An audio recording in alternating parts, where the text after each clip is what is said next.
বিএনপির নেতা কর্মীরাও তারাও বাড়িতে ঘুমাইতে পারে নাই, তারাও বন্দুকের গুলির শিকার হয়েছিল, তারাও হত্যা হয়েছিল। কথা বলেন ঠিক কিনা? সুতরাং আজকে যদি আমাদের এই দলের লোকজনেরা ওই কাউয়া কাদেরদেরকে ভুলে যায়, তাদের আচরণকে ভুলে যায়, তাদের পাখার নিজ আশ্রয় দিতে চায়, তাহলে বুঝতে হবে আগামীর বাংলাদেশে আপনাদের জন্য আরো শোচনীয় পরাজয়ের অপেক্ষা করছে।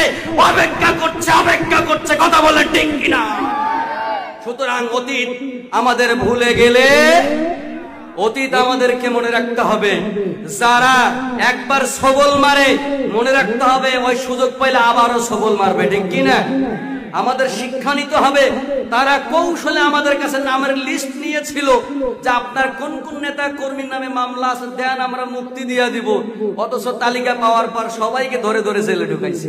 ইয়া রাসূলুল্লাহ, এই দৃশ্যটা যখন আমার মনে পড়ে তখন আমার প্রচন্ড ভয় লাগে। এত বড় গুনাহ আমি করেছি, আল্লাহ হয়তো কোনোদিন মাফ করবেন না।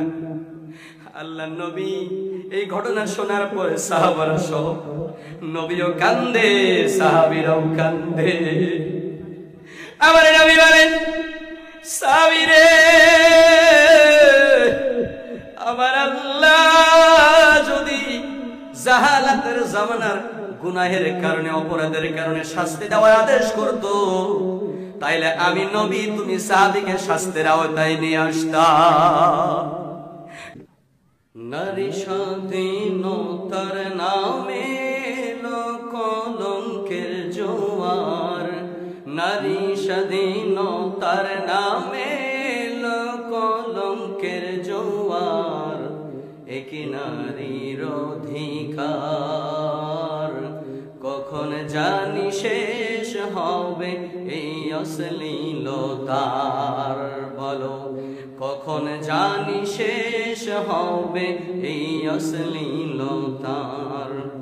নারী স্বাধীনতার নামে এলো কলঙ্কের জোয়ার, নারী স্বাধীনতার নামে এলো কলঙ্কের জোয়ার, একি নারীর অধিকার কখন জানি শেষ হবে এই অশ্লীলতার।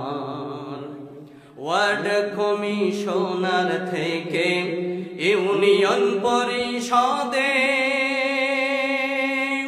ক্রমান্বয়ে দেখো রে ভাই একেবারে সংসদে